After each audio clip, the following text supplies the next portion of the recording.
Welcome to Diner Talks with James. I'm James. What's going on, friends? I'm so excited to have you here. We got a special episode. My dear friend Jess Ekstrom is with me. She's going to make you laugh. She's going to make you think. She's going to make you wonder, maybe I need to sell my house and go travel around the country in an RV. It's great. She's very influential. But before that, my friends, we have some standards here. And also, please check it out. We're still in the middle of moving right now, so I hope the internet sounds good. Let's find out, shall we? Great. But either way, my friends, I'm excited to have you here in the diner. And let's jump in with tonight's top three. First off, we lost an icon. We lost an icon, my friends. And so I want to give you my top three favorite quotes of the one and only Ruth Bader Ginsburg.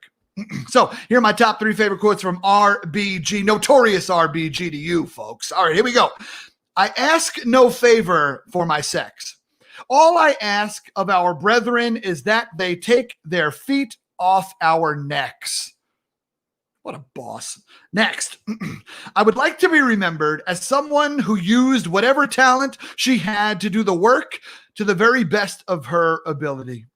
I love that one. One of my favorite quotes of all time is from one of my favorite movies of all time. It's called The Bronx Tale. And one of my favorite quotes from that is, the worst thing in life is wasted talent. RBG, you most certainly did not waste your talent. And my favorite quote from RBG is one that most people know, but I love it as well. Fight for the things that you care about, but do it in a way that will lead others to join you. Can I get an amen up in here? RBG, thank you.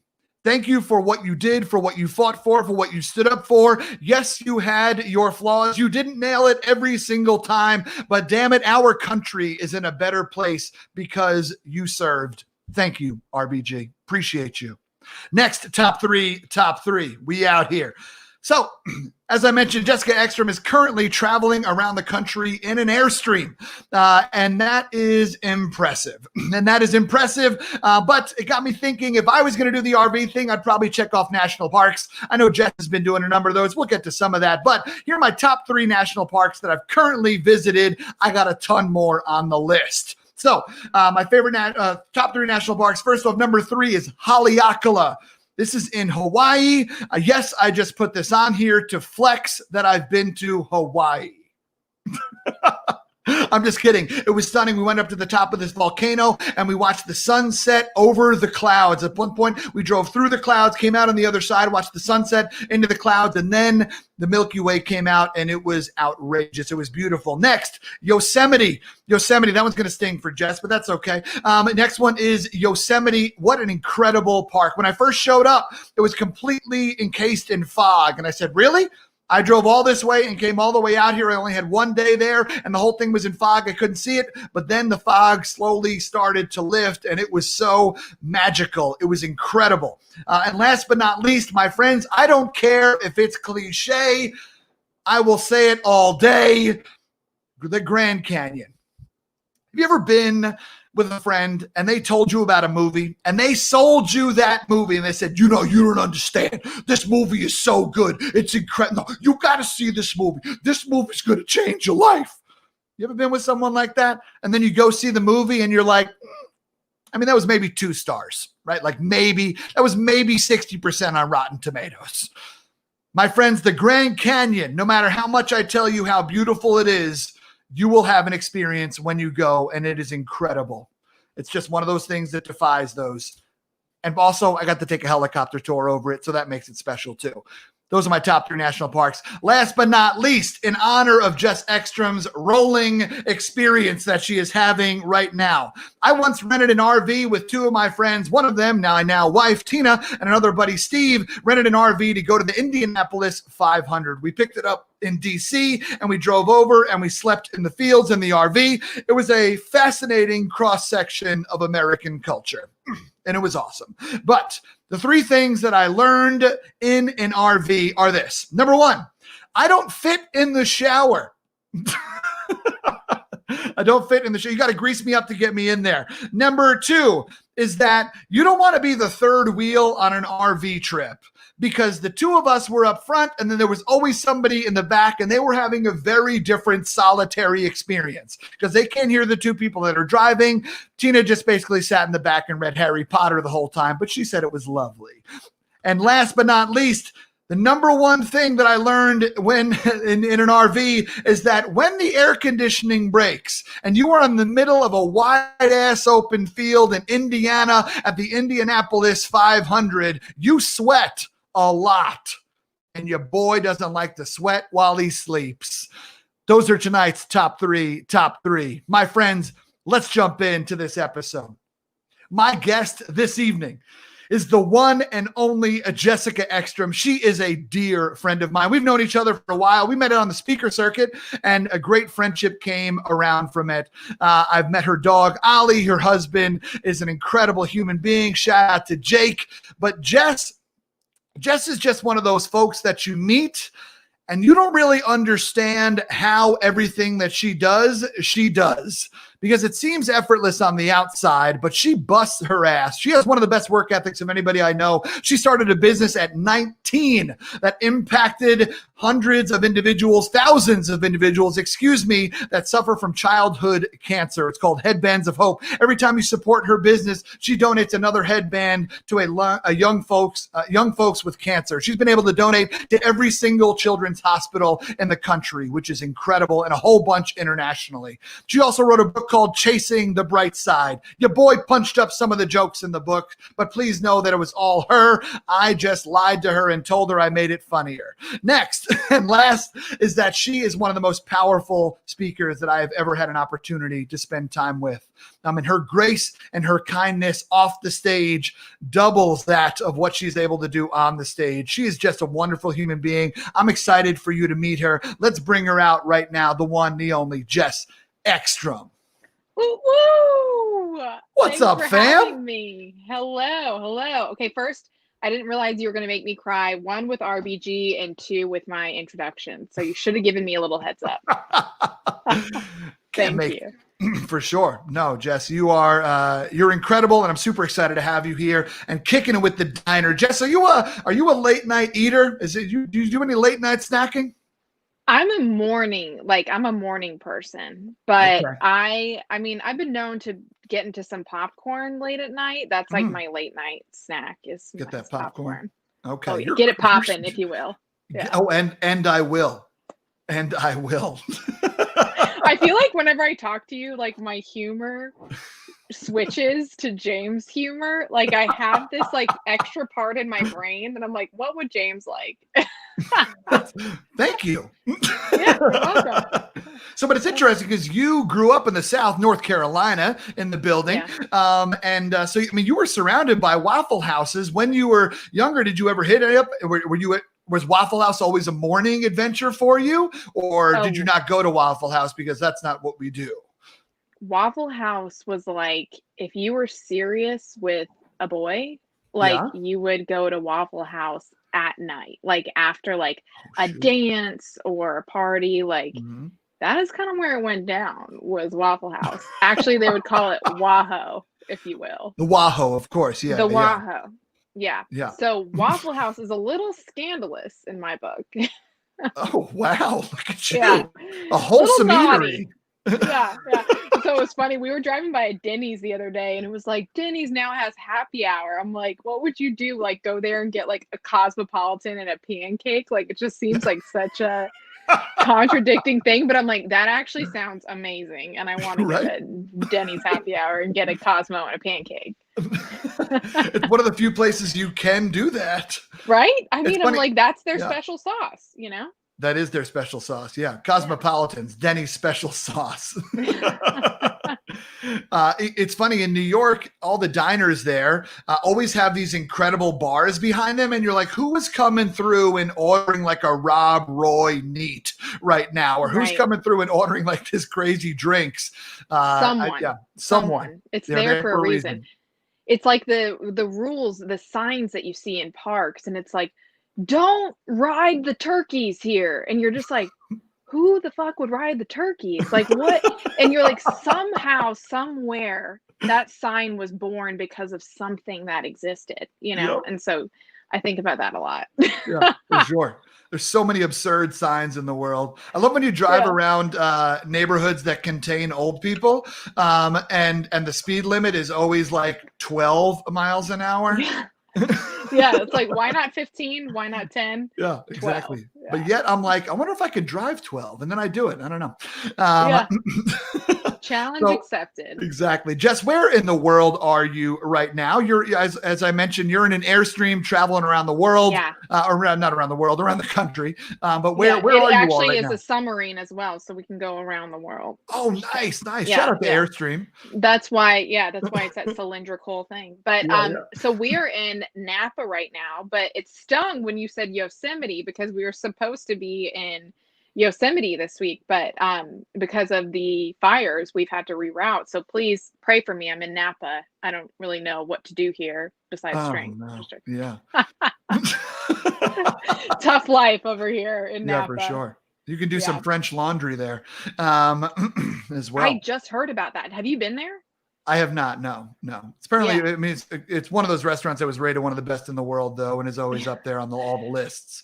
So Michelin tires think it's delicious. So I heard about it from someone here at the RV park, and I came back and I was like, Jake, there's this place called Folded Laundry that is like the best. The best restaurant that we have to go to. So he looked it up. He's like, are you sure it's called Folded Laundry? And I was like, maybe I was wrong. It's French laundry. There it is. There it is. Sounds like you're ready for a night of fine dining, Jess. True. But we were also laughing because we were like, imagine, because it's like a year out reservation to get at this place. Yeah. Imagine if you did that and then COVID happened and they were like, you can have takeout. It's like, imagine spending like a year waiting and a $400 meal in a to-go bag. It's like the pain, the agony. Yeah. The pain. Is that pate going to make it all the way home in its current state? I have no idea. Yeah, but actually, that's super frustrating. A lot of people getting hosed by this COVID thing, for sure. But Jess, it's amazing that you have been able to get out here into this RV. I mean, how did that experience even happen? Like, when was it? Like, when did you and Jake look at each other and be like, RV? Like how did the idea even happen? There was a moment. We call it the coconut shrimp that changed our life. Perfect. And we had just gotten married and we had these gift cards to different restaurants in Raleigh, and one of them was to Bonefish Grill. So we went to Bonefish Grill and we ordered this coconut shrimp. And I had just gotten back from, my parents have been traveling in an RV for, I mean, right now, I think they just crossed their 6-year mark. They've been full-time in an RV. Shout out to Ekstrom's rolling. Right? Yeah, I know. I'm sure my mom is going to be tuning in a second. But so they had been in the RV for a while. I just had a speaking gig somewhere in like Utah where I went and saw them in the RV. And so we're eating this coconut shrimp. And I'm like, it's so cool to be able to travel, but still have like the familiarity of your own home and like your same pillow, you have your kitchen and all of that. Yeah. And I was like, we should do that when we retire. And like, that should be our retirement plan, is to go travel like what my parents did. Cause my parents sold their company, sold their house. Like, this is like their plan. And so we were eating and we were like, okay, we literally like don't even have a retirement yet.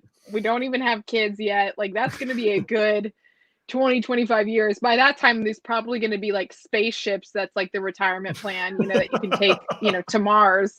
But we're like, we don't want to wait till like one day. And we just thought like, well, what would it take to do that now?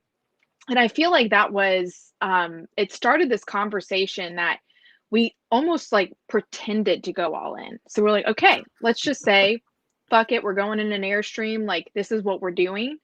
And what would our life look like if that was like a hard decision that we made? We're like, okay, we have to rent out our place. We have to figure out, if my business can sustain us from the road, or if you can do your job remote. And we'd have to figure out, can we buy an RV? What does that cost? What's the budget? And then once we like pretended to go all in and started kind of going through the motions, then it just became harder to stop.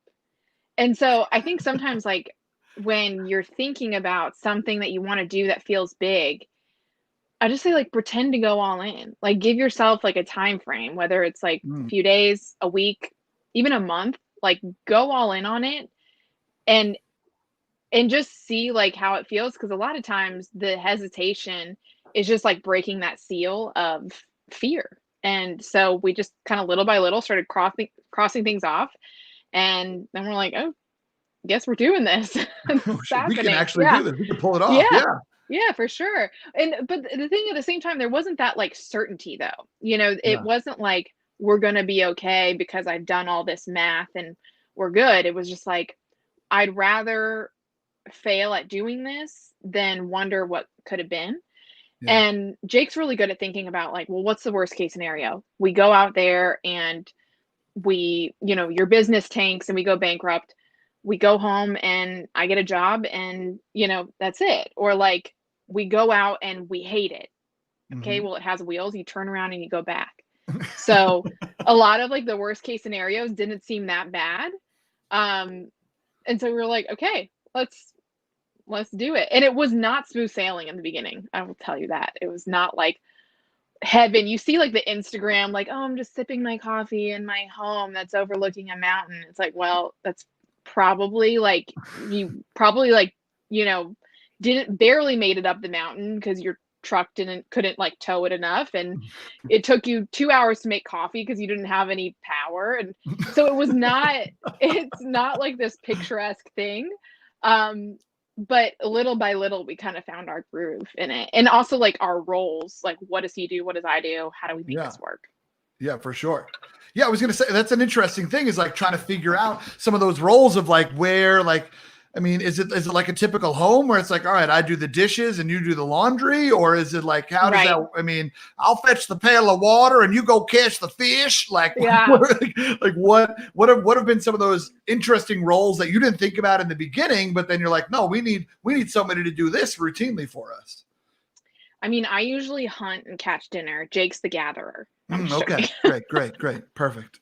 He would be he would be so pissed right now because he goes hunting every year and he's never shot a deer before. But so He's a what very how he's a we very kind hunt. PETA likes yeah, him. Yeah. exactly. So we kind of like, at first it was just a cluster because we were like, how do you tow this? It actually arrived dented because the person that was delivering it like backed it in somewhere at a gas station. And so we have this massive dent in the back left of our Airstream, like literally before we even touched it. Oh, And at jeez. first we were like, oh my gosh, we have to get this fixed. It's, what are we going to do? And then we were like, well, if it's already dented, we're probably going to dent it again or like scratch it up somehow. Like, looks like we just got that out of the way. Yeah. So that kind of was funny. It kind of like changed our tone in the beginning of like, it's like the first scratch on your car. You stop holding your breath around it because you're Yeah. like, well, I already fucked it up. So, we're good. Let's like get that out of the way. So as far as like our roles, it was a little confusing in the beginning because I was starting I was running Headbands of Hope, but I was also trying to kind of like, I had turned in my manuscript for Chasing the Bright Side, but I hadn't really gone all in on this like personal brand side. I was Mhm. trying to build that. Jake was like doing remote work for his like sales job that he had in Raleigh, and it just wasn't really working with as far as schedule. And so we made this leap of like, I'm going to work and he's going to do all the logistics of this trip, because we realized there was so much to do, whether it was like reservations or even just navigation. Like sometimes you can't go on like regular roads when you're towing, Oh, sure. Yeah. maintenance, all of it. And so that, and for a while it kind of changed the tone of my work for the worse, because I felt like being the person that was working, I was like, this has to work. Yeah. Before that, I was just kind of throwing shit at a wall, see what sticks. Like, yeah, I'll launch a course. Like, cool, I'm writing a book, whatever. But then when I felt like I was putting that pressure on myself, like work started to be like, oh my gosh, this is like make or break, when it wasn't. But I've worked out of that, which we can get more into in a bit.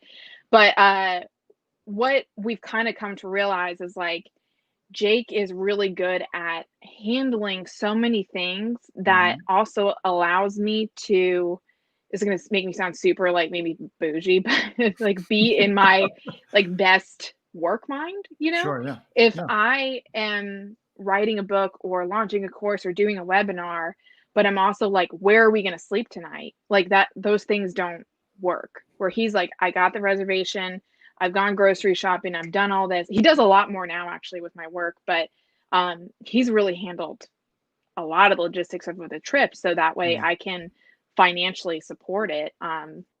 Which just actually turned out to be like my business grew because of going on this trip and just kind of like the unique part of it, which, you know, was kind of weird, but also kind of cool. Yeah, that's really cool. That's Yeah. super cool. And here's the thing, like right before you went on this trip, right, you said you got married, right? Hmm. And I was there. I remember it. I think so. Yeah. Still there. Yeah. Still there, still there. It was a beautiful day. You were an awesome officiant. It was just the best. Oh, thank you, friend. Thank The you. only, my only air of grievance is that people talked about you more than they talked about me. Mm, I'm the bride, you know. I feel like the attention should have been on me, but no, yeah. I'm just joking. Well, sucks to suck. So no. No, you look absolutely stunning that day, Thank you. and yeah, it was so special to get to meet your That's family awesome. as well, and that cool on that cool of a level at such a special time. But it's so interesting because while we were going through the process of getting ready for your wedding, and we had a couple of meetings just so I could learn a little bit more about your love. It was super fun to have those conversations, and then it's one thing to talk about it, right? It's one thing to dream Mhm. about the RV trip. Okay, here's what it's going to be. We're going to feed chipmunks. I'm going to be Snow White in this bitch, right? Like it's one thing to like picture this thing, wake up to the sounds of mockingbirds in New Hampshire, right? Like whatever. And so like it all sounds beautiful. But then the rubber hits the road quite literally. How has it Yeah. been for your relationship? And like, I mean, Mhm. obviously you're still together, so it's good, Yeah. right? You're not So here. far, so good. Yeah. This isn't a publicity stunt, um, Yeah. but well, I'd be curious to hear what were some of those things that you had to learn pretty quickly about your relationship from the jump. So I had to learn a little bit about our difference of like our ambition. My ambition in my life is a lot like work driven. You know, I want Mhm. to be this, do this, create this, make this. Whereas Jake's is, I want to feel this. I want to love this. I want to Mhm. have a family and I want to be like a present dad. I want to be a supportive husband. And, you know, he had like a really great, cushy, like sales job, when we were in Raleigh. And so it switching to like looking at my income was, it changed for a second in our relationship where I felt like sometimes I had a bad habit of keeping score. Like, well, Mm. I'm doing all of this, where, like, what are you doing? And not that I Yeah. didn't feel like he was doing anything, but I was like, okay, we need to both be here. But I was only looking at that in terms of this like one track of ambition that was important to me. And with Jake, he is so um present, like I guess is the word, and like purposeful with how he lives his life, Yeah. and that his success doesn't come from like how far he reaches in his job or in his career, but it's like the lifestyle that he can make for me and him and our future kids, and the love that he can come at, like with like this morning I was so frazzled about something that happened at work, and he made sure to just like close my laptop, like let's sit, like why don't you just talk to me about it and talk me through it. And he's just so good at keeping me grounded, and because he has this totally different ambition mindset than I have. Yeah. And for a while I was like, um is that, like, do we understand each other? Does he understand my work? Does he understand what I'm trying to do. And now I realize that it's not just about understanding, which he does. It's like the ultimate compliment to it, because sometimes he needs to bring me down because I'm like way too wound up about a video freezing or whatever. So it has been like a really interesting year, especially being in the Airstream, to figure out how we work together and like what our ambition is as a couple and not just as individuals. Yeah. And it's got to be hard, Jess, in the beginning. Maybe hard's not the right word, but it's got to be interesting, difficult, hard, whatever. When, as someone who is as driven as you are, right? Crazy work ethic, right? Started a company at 19 in college. You're like, I'm bored. I'm going to start a company. Like people wait till after. I'm not doing that. Right? Started a company. Ain't nobody got time for that. Yeah. Nobody, come on now. But like, you're someone who hustles, right? You have ideas, and then those ideas come to life because of your work ethic and the team that you've built around you. When you think about that, it would be easy for us to also be like, well, I need to have a partner that also matches my hustle, right? Like we got to be out there like banging on full cylinders and like, hell yeah, we're going, like we're constantly like igniting each other's fireworks, right? We're just going out, getting after it. But what was that process like for you in recognizing that where Jake is and how Jake is was actually super helpful for you and what you needed? And in that moment where you're like, oh, wait, this is a really important yin to my yang. And what was that moment like? And how did that come out? Was that something did he call you out and just be like, yo, this is me? Right. Yeah. Or was it like, what happened?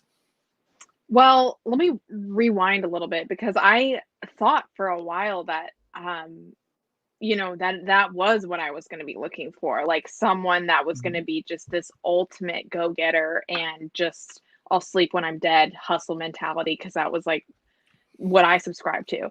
And I dated some of those guys, like, and it was a nightmare. Like I felt like every date was like well, what did you do today? Because I, drank like raw egg for breakfast, and then I, cranked out all these push-ups and like all this stuff. And so I feel like I did date some of those guys, and it just felt like it wasn't fueling our fire. It was like competing. And a lot of guys are intimidated by a woman who maybe is going for it.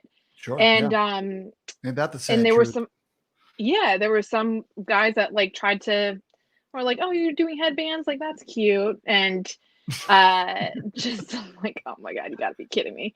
And I wasn't gonna allow anyone to make me feel small. And then when I met Jake, his mindset was like, what, like his role in our relationship, or part of his role, he takes like pride in the things that I create, because he knows he was a part of creating them. And the confidence that I have, sorry, I almost just cried. Like the confidence that he's given me. Sorry. He like I don't think I would be able to create the things that I create without feeling as good as I do, because he's made me feel like I am like the best person in the world. And so I don't think I could show up on social media, or show up and stand in front of thousands of people, or show up and host these like virtual conferences, in front of people all over the world, without someone standing 3 feet away from me, because we live in an Airstream, that's like, you're the fucking best. Like I don't think I would have been able to do any of that had he not seen that in me.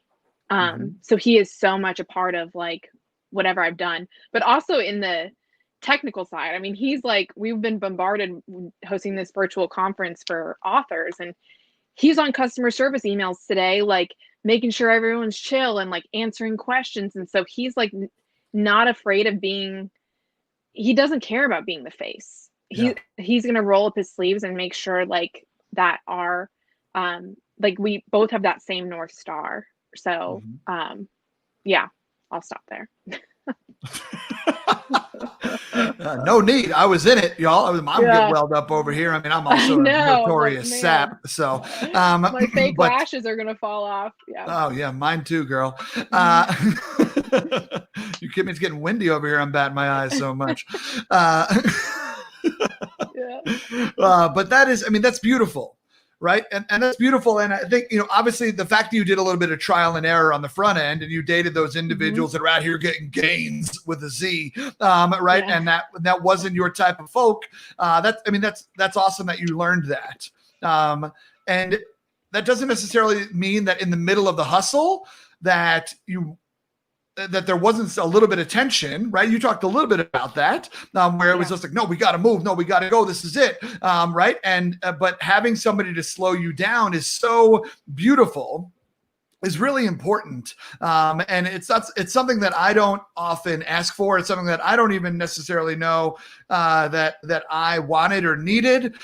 In my previous relationship, I certainly had that, but almost too much. And I kind of went with someone who I was like, oh no, everybody say opposites attract. And so you should be in a relationship with someone who's very different than you. And I found someone Yeah. who was an incredible human being, and it was very different than me. And it just didn't quite work for various reasons, and a number of which were my fault, but keeping it moving. But the thing is that, in my new relationship, I recently started counseling again because I'm trying to do a little bit of work on just on me, and I want to give myself a little bit of time and whatnot. And one of the questions that the counselor asked me was, she said, I hear that you say you beat yourself up a lot. You don't let yourself have the wins. You don't hear compliments. You don't take compliments. You don't think you deserve them and whatnot. And I'm like, yep, sounds right. Yep, that's what I just said. And then she said, well, how about when Tina, your wife, compliments you? How does that go? And in the beginning, when we first started going steady, it didn't. And when she complimented me, it just kind of flew in one ear and out the other. I was like, you're supposed to love me. This is young love. You're just nice. You're a soft Midwesterner. You're a, right. Like whatever the thing is that I would insert in some of those moments, it were all stories that I told myself so that I didn't actually hear her compliment as a real one. And that was really hard for me. That was really hard for me to switch and to start realizing that, wait, maybe she actually does mean these things. Maybe she actually does think the world of me and believe in me and think that what I put out is worthy, and of other people's opinions and thoughts and whatnot. And it took me a while to get to that place, but it's so powerful. That moment that you spoke about where you just kind of succumbed to, I'm going to let this person love me the way that they can love me the best. Right? And that's what Jake does for you. And it's really incredible to watch what he does. Because, a lot of times, like if we're going to look at a car engine, we're like, this car engine's got 500 horsepower. This thing's going to put you down a quarter mile in sub 11 seconds. And it's like beautiful engine. But we don't ever think about the grease and the oil that actually makes the engine run, because a lot of us don't care about that. We don't want to focus on that. We want to focus on the big, sexy idea. But people like Jake are down to get greasy, right? And get in there and answer these customer service emails. No one's like, hell yeah, I want to do customer service emails, right? Like that's terrible, right? No one's like, hell yeah, grocery shopping, let's go, unless they have kids and they want to get away from them. But the thing is that it's really beautiful that you had this moment, where you're like, no, maybe you are exactly what I need. Even though we're in different places. And I just think it's really beautiful to listen to the way that you talked about it and you talked about him. Yeah. And we've talked about it before too, where he feels like he's dreaming more because of me, and like he now plays like a pretty prominent role in our business. And, he, like, had it not been for us getting together, he might not be living this entrepreneur lifestyle, or what, because he played football his entire life, and so his whole life was so structured. It's like, now you work out, you go to practice, this is what you eat today, you know, you go to class or whatever. And so me coming in, we're like, I don't know what's going to happen today, but I hope we don't lose money. Like that. That's it. And so I feel like we both tugged a little bit about like where we were both standing, and we have enough common values and similarities to where our differences are actually synergistic. And I think that that's where, like, in relationships where differences can play together, is like, yeah, I'm a go-getter, I'm a hustler. Jake's more, let's think this through, let me like put together more of a strategy, like let me see what other people have done. More pragmatic. But that like top 10% of like why we're doing this, why it's important, what we hope to achieve is the same. So when that's the case, like, our differences are actually freaking awesome. Like the other day we got like the IRS was like, you didn't pay your taxes. I was like, well, yeah, we did. And it's like, that's like a call you never want to get.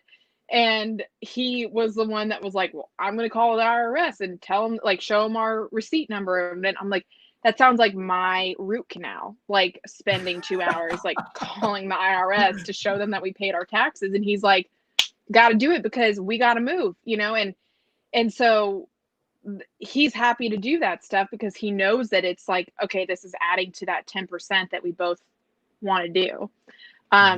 So I think when you think about relationships in terms of differences, it's like, that's great. Like, it's okay to be different as long as you have the same things that you're aspiring to together, and like those same values, which I know sounds like super cliche, but it couldn't be more apparent in like the setup that we have now. Yeah.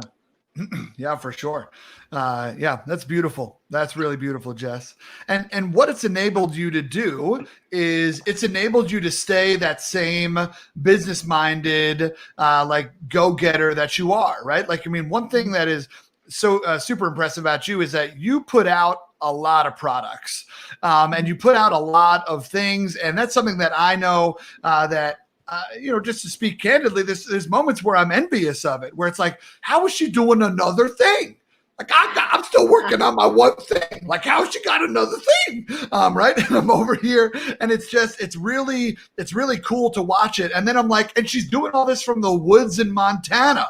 What are you doing, bro? Right? You know what I mean? And so it's interesting. It's obviously we can always write stories about somebody else's success. Right. And we can easily turn those into stories of ourselves as well, of like, you're not doing enough. We all know that comparison is the thief of joy and whatnot. And so comparing ourselves never really wins. And so I try to shut that down. But the thing that we were talking about that was really beautiful is that because of some of the strength that you yourself came into the game with, some of your hustle that you yourself came with, and then you combine that with some of the love that Jake gives you, and some of the belief that he gives you, and it kind of makes you this unstoppable juggernaut, right? This beautiful beacon of like, fuck it, let's go, like, let's try it.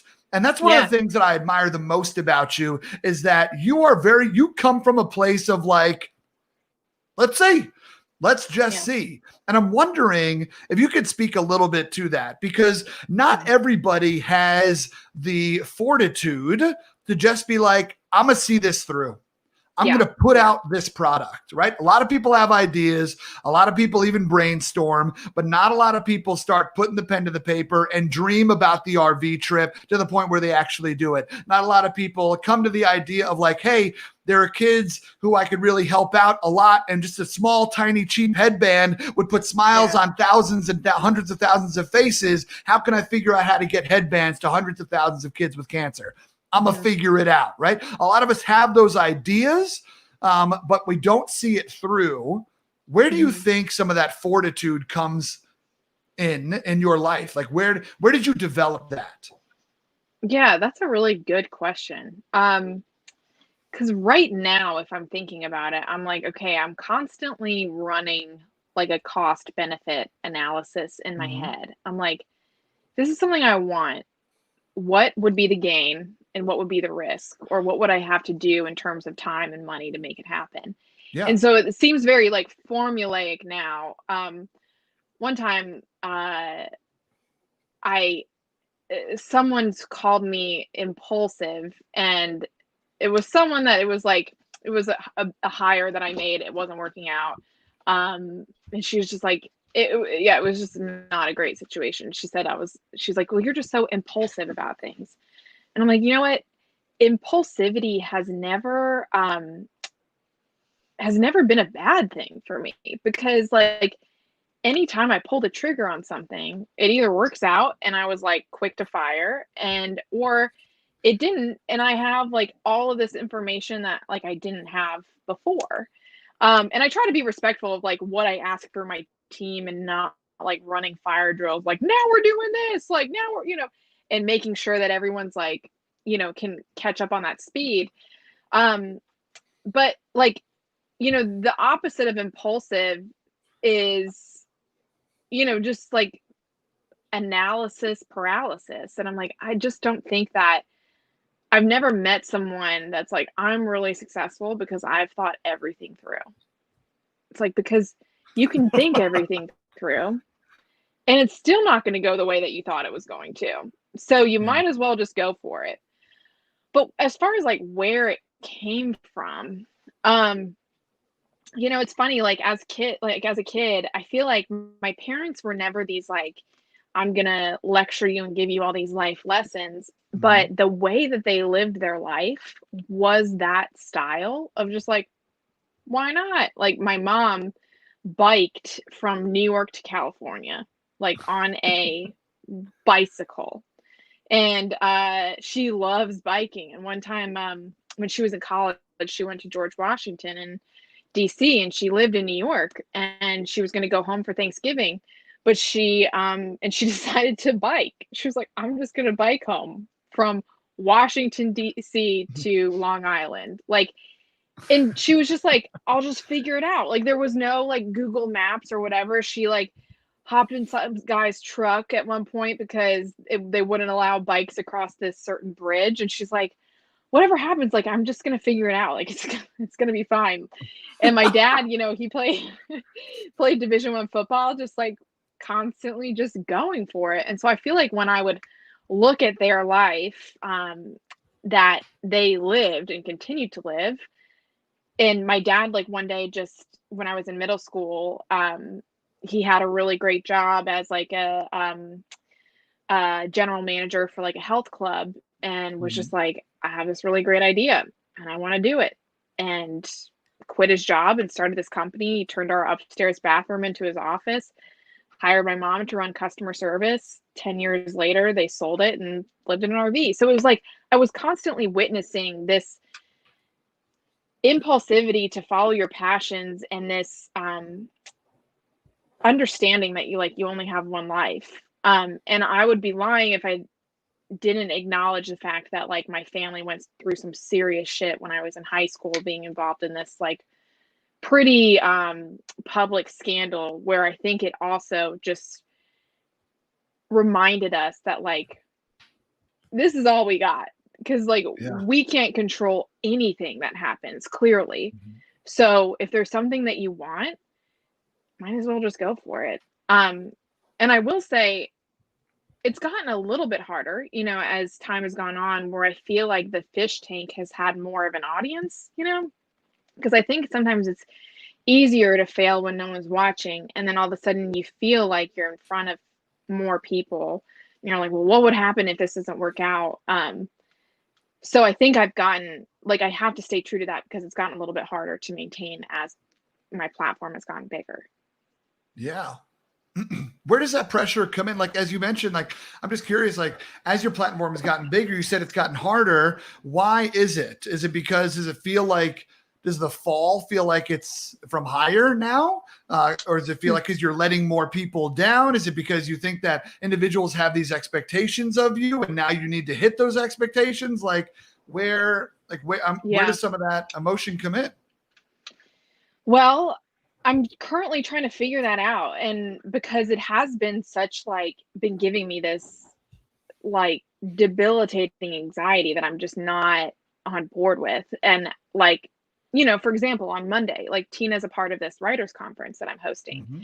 And one of the first videos that we did live, like, ended up freezing. And I literally thought that I like was like, oh my gosh, all of these people are now like, who does Jess think she is running a conference when she can't get her video to play? And I'm like, I am spending this time creating this narrative for people that like they probably aren't even saying. And the reality is like people probably think a lot less like about me than I think that they actually do.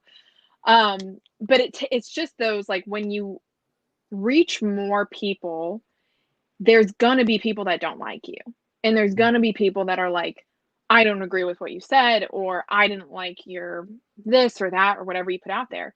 And so that small percentage of people, let's say it's 2%, gets exponentially like louder, in your mind, rather than the 98% of people who are like, hell yeah, this is life changing. So for me, it's like understanding that 2% is a part of the package deal. If you look at Brene Brown, if you look at anyone who is like doing something with their life where they have this cult following, they all have that 2%.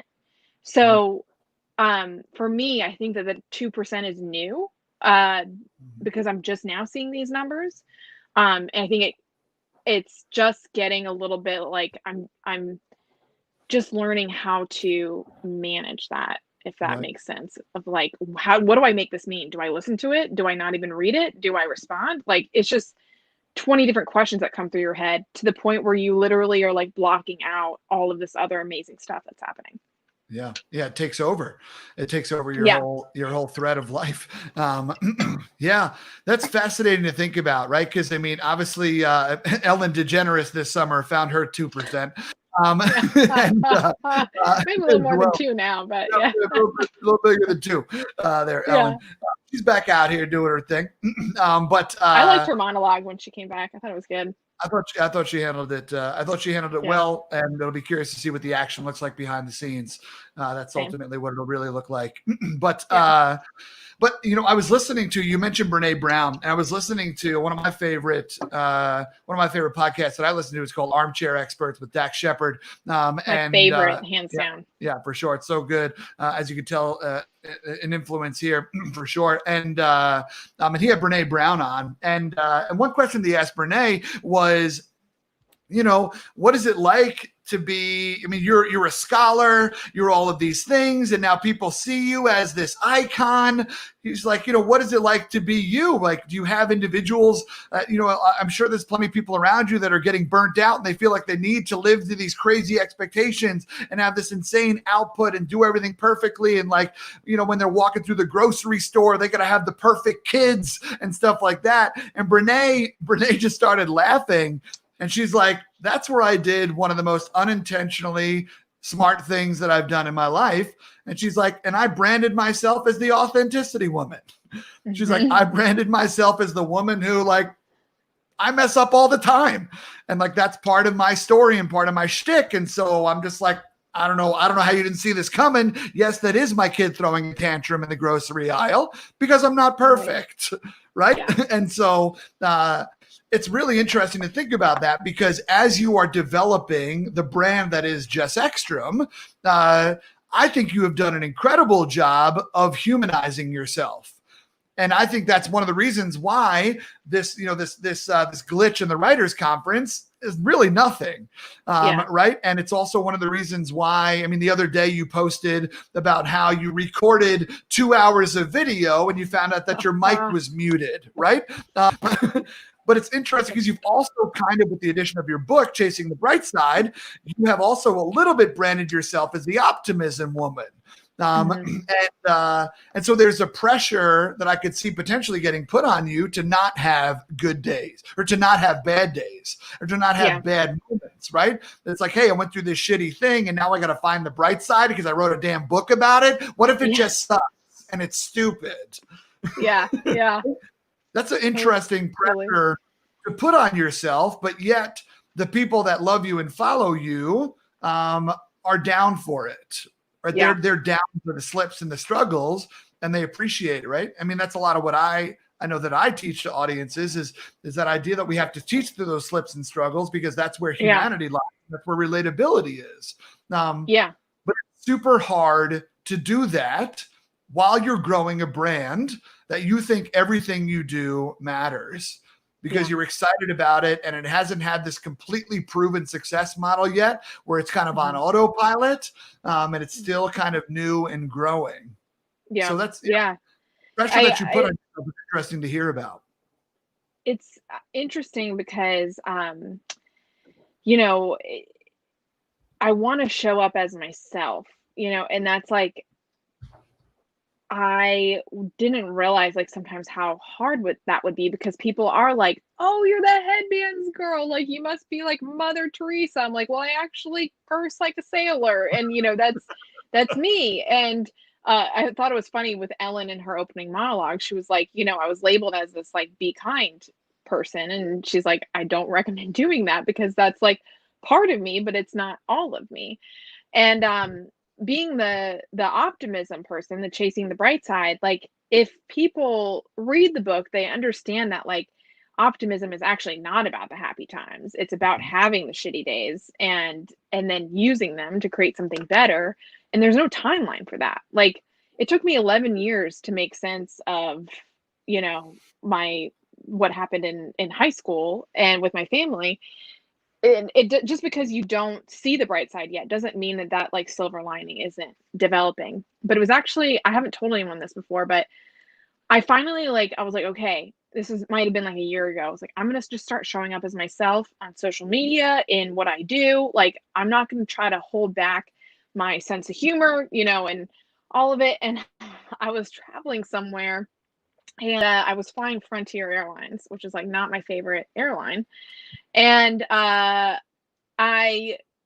posted some Instagram story about like, wouldn't it be funny if Frontier had like a lounge, you know, in airports where they like, if Frontier had an airline lounge, they would serve like half-eaten granola bars, or if Frontier had an airline lounge, it would be like bring your own chair, or like, you know, and I just kind of like went on this riff of like, if Frontier had this airline lounge, it would be like, you know, all this stupid stuff.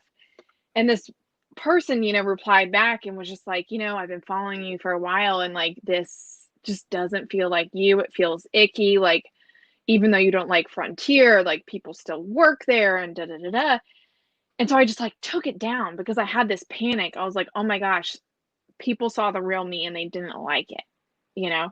And I think that is such a like a real thing that sometimes people in our industry experience, is like, yes, I'm the person on stage that can make you laugh and, you know, give you the lesson, but like if you see all of me, will you still like me? Where I have like kind of a crude sense of humor, I have like a lot of these flaws, and everyone does, but it's a matter of like, do you choose to lead with them, and do you choose to let people into that, or are you going to kind of try to stay firm on this, like be in this glass case of like, this is who I am to the public, this is who I am in private. I don't want to have that distinction. So yeah, it's like, it's been weird trying to figure out like, I want to show up as myself, but I know I'm going to lose people if I do that. But maybe that also means I'm going to gain the right people too. So yeah, it's been kind of interesting, to say the least. Yeah. Yeah, I mean, we're not going to go down too deep into this rabbit hole, but we have a mutual friend named Brittany, who has certainly been posting some some profound opinions that are very polarizing. Right. And those are her thoughts, and she's posting about it. And it's interesting to watch the way she's gaining followers by posting more controversial things. And you wonder like what's going on there. Right. So it's a fascinating way to do it for sure. But Jess, fear not, to quote John Legend, all of me loves all of you. And so I'm excited that you are experimenting with what it looks like to be authentic and be congruent across all of your platforms. Well, and I think the answer, sorry to interrupt you, but I think that the answer came to me with the Black Lives Matter movement, which I'm so glad you have that in your room right now. But I decided, it wasn't even a decision. It was like a no-brainer that I was like, yes, Mhm. this is what I'm going to use my platform for this year. And I'm going to be a part of this movement. I am going to, like, I'm going to be a part of the conversation. And I'm going to bring like my Black friends on to talk to people. I've given my Instagram account to some of my Black friends to take over. Like, I want to use my platform to be a part of this. And I lost, like, when you looked at like my Instagram analytics, it was like there was a loss, but then there was also a gain of new Yeah. people. And I'm like, I love that, because those people who aren't standing behind this, like, I don't want to waste my breath on you. Like, this is not for you if you don't want to be a part of this discussion. And I'm so glad that people who do also found me from this. So I feel like the aftermath of standing for something is you're giving people a chance to react to you. And you can't control what that reaction is going to be. All you can control is what you stand for. So focusing more on what I stand for in a way that makes sense to me and feels good to me, the right people are going to find me and the wrong people are going to drop off. Mhm. So I feel like I kind of found that clarity the past couple months, actually. Yeah. And it was beautiful to watch the way you used your platform as well. I thought you did it in a really, in a really humbling way, in a really honest way, where it's kind of like, hey, I don't know everything, but I'm trying to learn. And you posted a lot, and I know you've been very, very outspoken about Breonna Taylor, and so today is a little bit of bullshit, unfortunate with learning about what is Yeah. not going to be happening to the people who murdered her, and the police officers that murdered her, and so. But I like the way that you just put it, that I looked at the analytics, and yeah, there was a drop off, but also there was this bump, and that's so hard. I know for me, I've talked about on here before that I have an Achilles heel, that I need individuals to like me, and it's hard. It's hard to figure Yeah. out. It's all good. Ollie's always Ollie's allowed to rooting for speak. you. Yeah. Yeah. He said, "Go off, son." But I have an Achilles heel where I need people to like me, and so sometimes what that looks like for me is I'm going to be authentic and vulnerable, but in a way that I have this little package that I'm going to share with you. Right? It's like, no, here's my authentic moment. Here's my thing. And like, I'm going to deliver that to you in a controlled manner, especially often to strangers and big audiences that won't hold me accountable. Right. And so it's interesting to note the way that we often share ourselves, and what comes from it, because I know I'm getting better at being more vulnerable. It's one of the reasons why I love this podcast, because it's like, yo, let's talk about it, let's put it out there, and so getting over that fear of people not liking me, though, is definitely an uphill battle. Right. I know right now, as we moved to a new place a year ago, and I'm, in a desperate search for friends and people to like me here, because I want to spend time with people. And then COVID came through and said, hold my beer. But it's interesting, that process of trying to get individuals to like you and want to hang out with you and think about you. On the friendship side, but also on the follower side, on the customer side. And so we see a bunch of celebrities that try to shoot the middle, and it just doesn't work. We lose respect for individuals that are trying to only stay in the middle. And so I think it's really beautiful what you have done, and that you've just been like, no, screw it. This is who I am. I'm going to put myself out there, take it or leave it. And also, like, I feel like a part of that too is being able to recognize where you have room for growth in that. It's Sure. not just like, oh yeah, this is what I stand for. It's like, yeah, I stand for this, but now I also realize that, like, some of what I stand for, my beliefs, haven't matched up with these actions. Like, on the speaker circuit, I speak a lot, and I'm always getting asked by events like, who should we bring in next? And I always had these kind of core 3 women that I thought were great speakers, and I realized all 3 of those women were white. And so I think, like, a part of it, a part of the discussion that I wanted to be a part of was not just like in educator mode. And that's the other thing I think about people in this space is like a bone that I have to pick is like speakers, writers, all this, they're so quick to teach the lesson, but so hesitant to share their personal experience, like of where they fell short. Mhm. And I don't want to do that. Like, I'm not like, I've realized it's important to treat everyone equally. And it's just like, well, yeah, no shit. But where have I been like a part of the problem so I can be a part of the solution? Because something that I've learned being in this space is that people only go as deep as you go. So Mhm. if I am telling people like, oh yeah, everyone should be treated equally, people are like, cool, yeah, I agree. But if I'm like, look, I've been a part of the problem because I realize I've only been referring white women to speaking engagements. Like, this is how I'm going to be part of the solution where I'm only referring women of color moving forward. Like, what are you doing? Like, where can you find, like, where have you been baked into an ecosystem or a pattern where you don't even realize that you've been a part of the problem? And so I think that like the vulnerability side too has been big in recognizing where I fall short. Yeah. Yeah, for sure. It's really hard to uh, realize that you learned a really comfortable version of history and you've been living a Hmm. really comfortable patterned life, and then be like, oh shoot, maybe I'm not helping. Hmm. Right? Totally. Necessarily hurting, but I'm not helping. And what does helping look like? Yeah, I think that's been one of the most beautiful things that's come out of, some of the last 4 or 5 months in our country is a lot of Yeah. people have learned that. Yeah.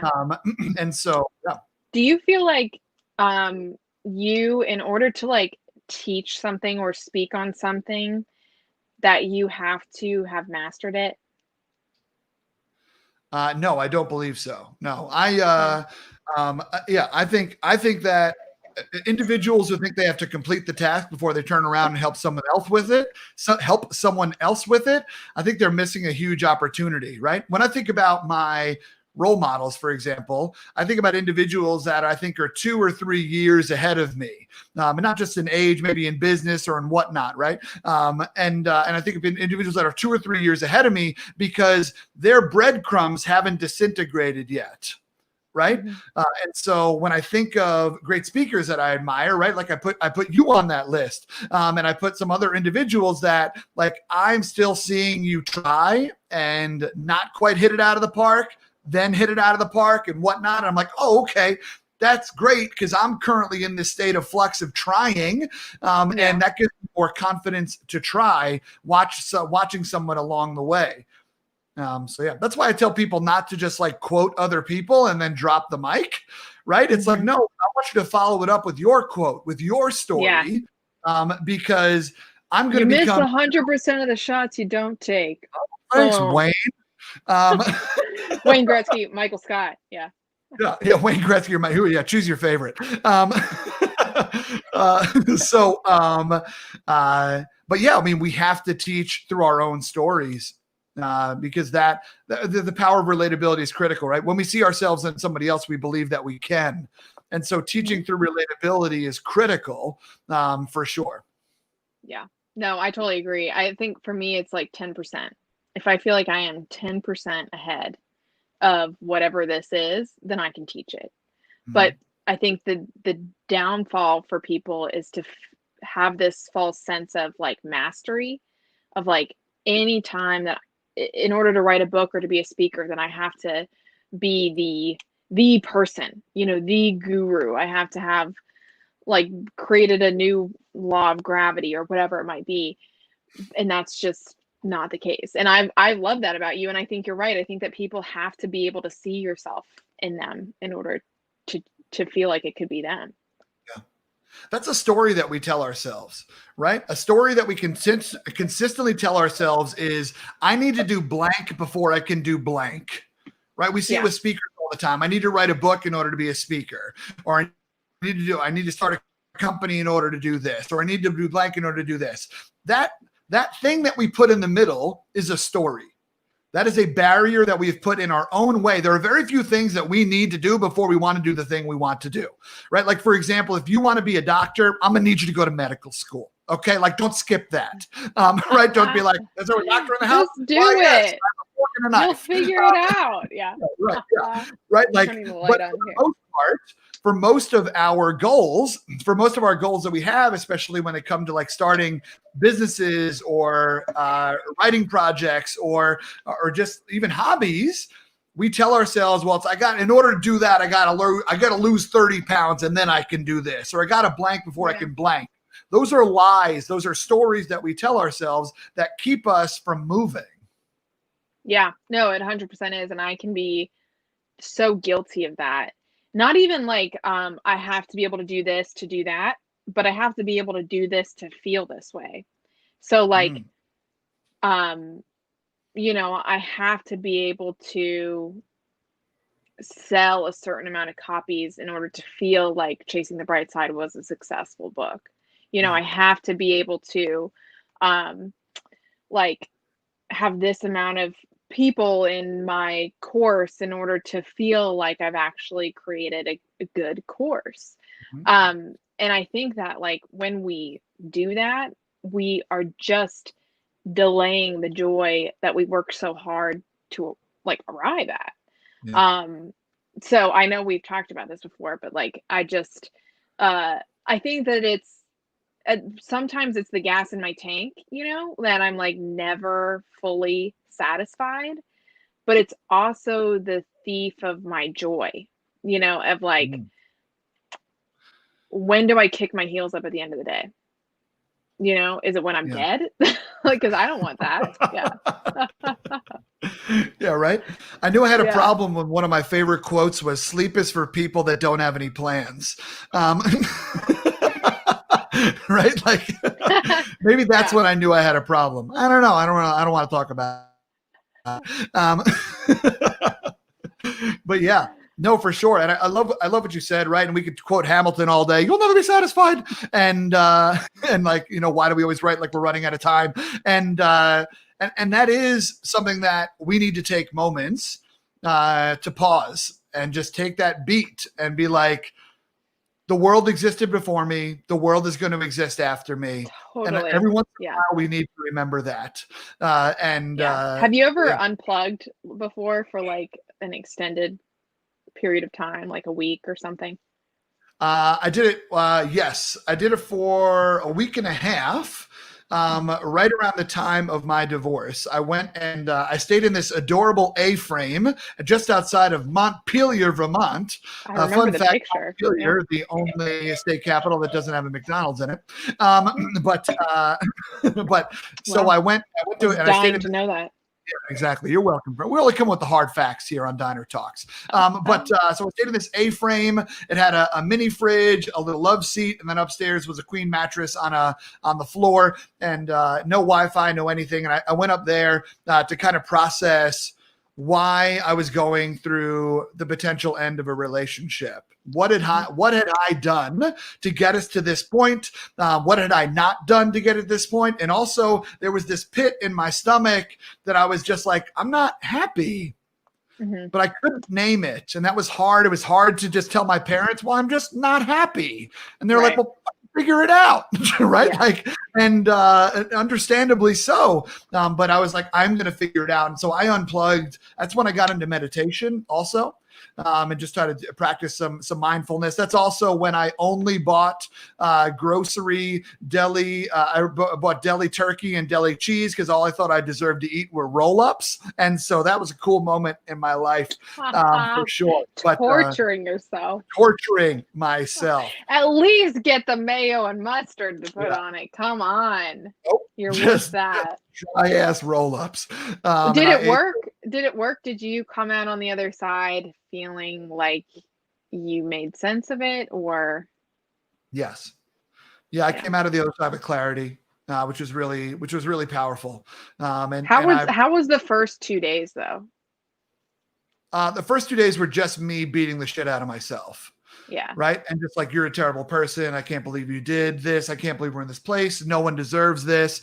It was also me learning that as someone who wants so desperately to be liked by other individuals and who has always been, people's friends and looked up to and sought after for advice and whatnot, it's like, how are you now all of a sudden the person who's doing this to somebody else? And I learned that I have the power and the capacity to hurt somebody, which I didn't think I had the capacity to do. And that taught me a lot. But I came out of the other side with a whole bunch of clarity and knowing a little bit more what work I needed to do. Yeah. I feel like the first few days, whenever we're in a place that doesn't have service, or like we've arrived at a park that I'm not going to have, any Wi-Fi or whatever for a week, the first few days are angsty because you have these patterns of like, oh, I'm sitting on the toilet, I'm going to check my phone. I'm, whatever, like I'm going to listen to music, like, and you realize that you just like, so much of what's baked into your life is being anywhere from where you actually are. And so it's always, and the funny part is like, whenever I arrive at a place where I know I'm not going to have service, I'm like, great, this is the time for me to realize all the shit that's like in me that I didn't know existed. And like, I am like waiting there to be like enlightened. I'm like, why isn't it happening yet?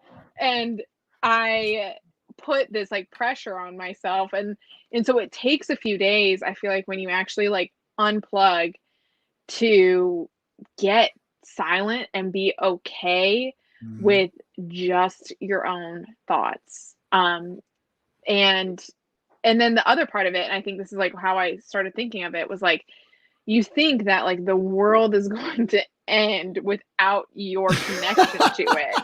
And I'm like, why do I think so highly of myself? I'm like, I come back and I'm like dreading opening my inbox. I'm like, what is going to happen? Like, did everything crash and burn? And it's like, oh, sales went up since you've been gone, and we actually got like a lot more done. And I'm like, okay, that's good news and bad news for me, because great, you guys can handle it, but I'm also not as important as I thought I was.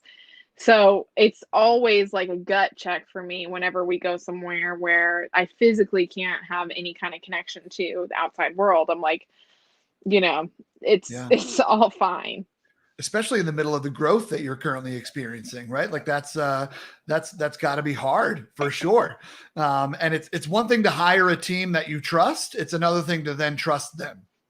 Right? It's so true. So true. Like I've been, I made a lot of hires this year, actually some really big hires. And it was just so funny because it's like at a point where literally like my speaking income plummeted, like all like, so financially has been like the worst year of my life. But I'm like, I committed that this is going to be a build year, where it's like, I have never not been on a plane every week. I have never had so much stillness in time. So it's like, let me build something magnificent and take this risk by like getting people on my team to do that.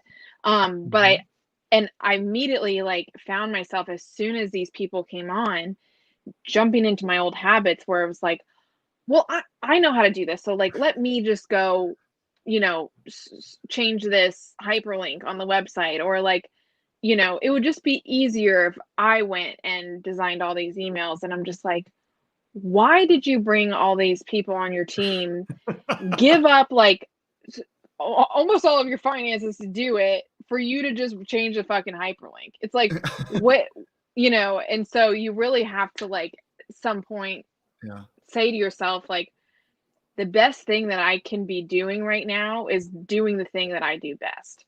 And that's not changing the hyperlink on the website. It is speaking, writing, telling my story, and helping other women do the same thing. And everyone else can fill in the blanks, and they're better at it than I am. Yeah. The best thing that I can be doing right now is doing the thing that I am best at. My friend, I love it. We kind of brought it back to that RBG quote that I quoted earlier. And what an incredible quote to end on as well. Jess, there's a segment that I love to do on this show, and I forgot to do it with you, but I still want to. And so I think we're going to end on it instead of doing it in the middle. Okay. And so it's a segment that I like to call here are some things that you didn't know about me that you now are glad that you do.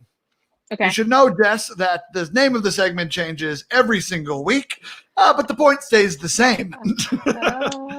And so, Jess, let's lighten it up after a brilliant conversation. I want to know some random facts about you. I'll share one first. And then I'll throw it back at you.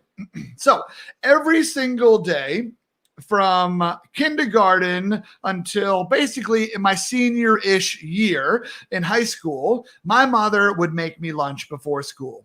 Very grateful for her. What she would make is a peanut butter and jelly sandwich and then do 2 cookies. And that's all I had for lunch for the entirety of my school's tenure. And so that wasn't the right, my tenure in school. And so that was it. And at one point we added in a juice box. It was a Kool-Aid Squeeze-It, which is a terribly designed thing.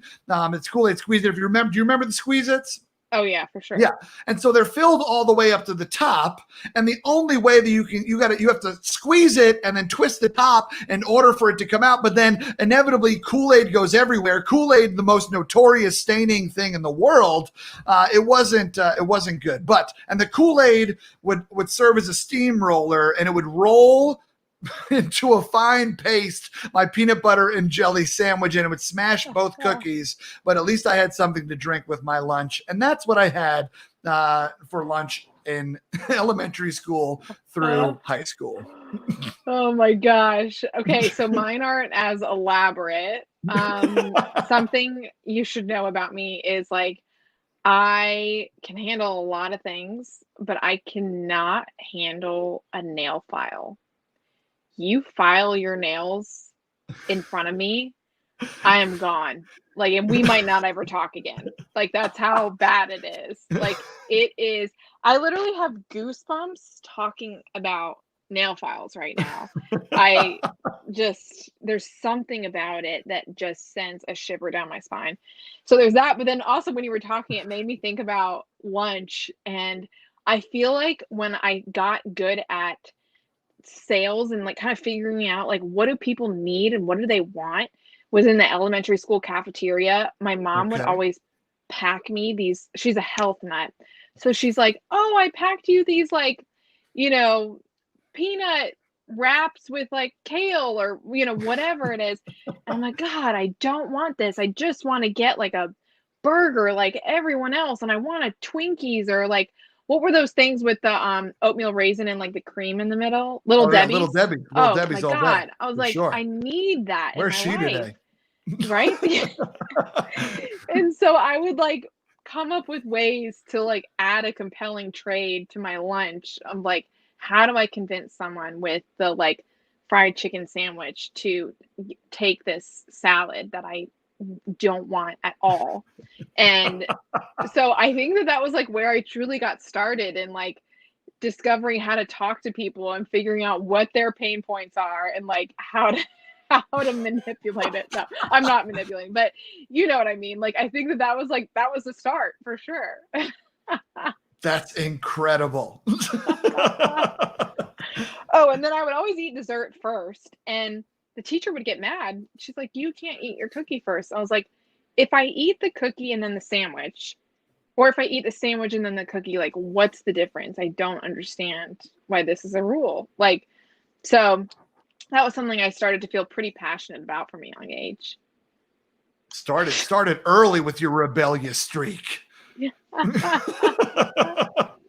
remember watching the commercials for like, well, yeah, of course, naturally.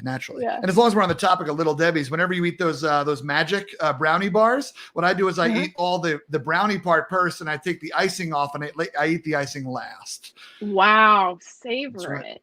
Savor it. Icing's the best part. I love it. Yeah, I mean, that's what I do with Oreos, but that's like a bold move to do that with the brownies. Yeah. Yeah.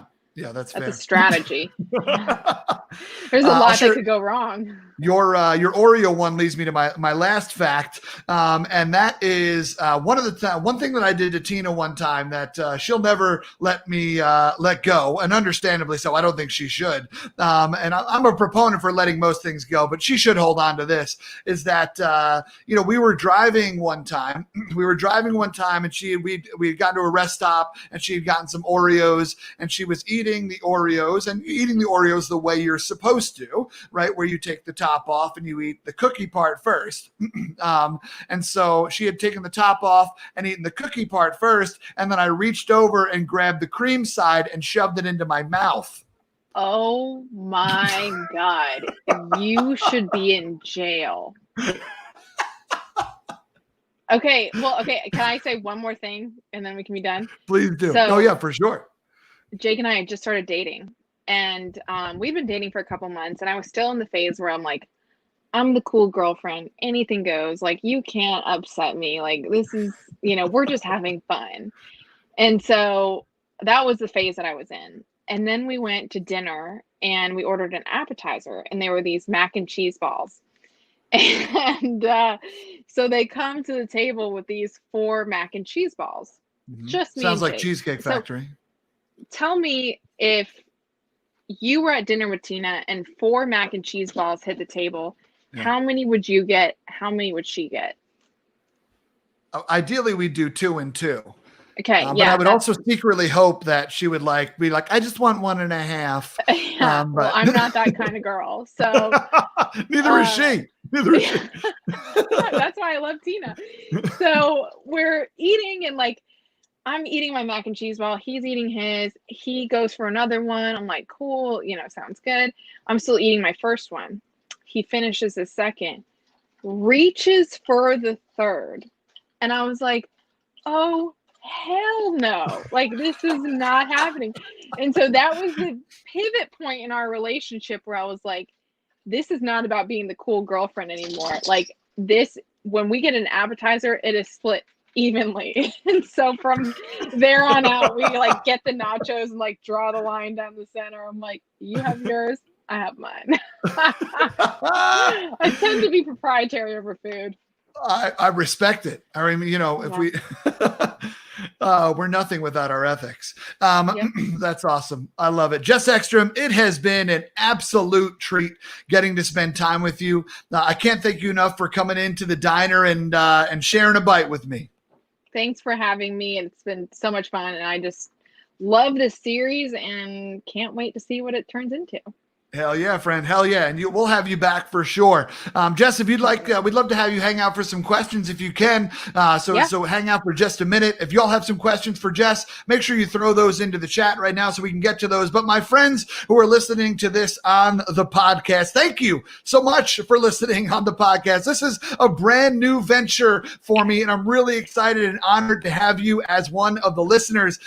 Thank you so much for being here. If you're interested in hearing the Q&A with Jess Ekstrom, please go ahead and check out my YouTube channel. Type in James T. Robo on YouTube, and you will see that her episode pops up pretty quickly there in the Diner Talk section. But until then, my friends, please continue to have meaningful conversations by punching small talk in the face, by asking better questions. You all take care, podcast listeners. All right, Jess. Let's talk. Yo, Kevin Sabars, appreciate the love, my Thanks, guy. Kevin. Appreciate it. Yo, shout out. Scott, listen, all right? You weren't there. You don't know. Your friend of mine, Antonio Neves, in the building. Love you, Tony. Neves never neaves. We got a little love from Doctora Miranda. She's a wonderful human being out of Tampa. Love it. I think that's her. I hope that's her. So, yeah. But I'm wondering if people have some questions for Jess. And you also got some love in here. I hope you know that. Oh, thanks, Stacy. Yeah, Love you. For sure. You had this moment the other day, Jess, on social media that I alluded to earlier, but I want to hear a little bit more of the story. And that the moment is that you had, you said that your microphone had gone out. You said that your microphone had gone out and it was just on mute after you had been recording. And so you then on social media, I don't know what the time frame was, but on the social media, you go ahead and tell everybody, guess what the hell just happened? Ain't that some shit? But then you follow it up with, but then I thought next time I record it, it will be better, right? It's going to be better. Now, I feel like for me, getting to that next thought of, well, next time it will be better would take a hot 48 hours. How long was the moment for you from crap, I just lost all this work to, well, the next time I do it, it'll be better. Yay. Yeah. Well, it typically would be 48 hours. At that point, it was quicker because I've been working with Aaron Foley, who is also another mutual friend of ours, on some coaching. And diner guest. And we had just talked about second time around, like it's going to be better. And so I had already had that echoing in my head. But I think from that time to when I actually recorded that story was 24 hours where I was really feeling like, all right, that we're good. Like I got it. But I'm not that usually quick to bounce back. 48 hours is usually the norm for when I do stupid shit. It was the same thing this week with the video freezing. It took me like 2 days to be like, it's fine. It's fine. It'll be fine. Yeah, for sure. Yeah. But it's funny because, social media tells us one story, right? Social media tells me that you got over that in about 36 seconds. And that's not what happened. I think there's little blips of that humanity that are cool to show. And I love the way that you handled it on social media, because it's not like, you're not going to post the video of you cursing out your Yeti mic. Right? Yeah. I want to. Yeah, for sure. Yeah. It was screaming into a pillow. That's what I did. I walked right over there and I was like, and came back. Yeah. Yep, exactly. That's it. We all have to find our pillows in life. Wow, well said. Well said. Yeah, so deep, so deep. I love it. Jess, I'm not seeing any questions roll in here. We'll give it just a couple more seconds because the delay is real. Scott, I came from Midwesterners. Also, I don't know. You should make sure you tell Midwestern. Make sure you tell Jake this, right? Yes, that's gonna go straight to his head. Perfect. Please do it. Please do it. Vince, I don't know if you're still on the call, brother, but I appreciate you. This is back for the RBG quotes. Thank you, man, for being here. Absolutely. And Scott is on board. Scott is on board with you. Thanks, eating the Scott. deserve. Yeah, exactly. Appreciate you. Exactly. Someone who gets me, finally. I love it. Well, Jess, it's been so awesome getting to hang out with you. Thank you so much for coming in to the diner and kicking it with me. I really appreciate it. Thanks for having me. Love you guys. Thanks for tuning in, and can't wait to see what you create next. Oh, and just when that happens, we get a quick question that comes in. Man, my sign off was so good. It was so good. It was so good. Hopefully you'll be able to do it again. Your mic was muted. No. The toughest part of being optimistic, Jess. Interesting question. What is the toughest part about being optimistic? Toughest part of being optimistic is giving yourself grace for the optimism to hit. It's like literally what we were just talking about. So you're not going to experience something and then immediately be like, well, here's the bright side of that.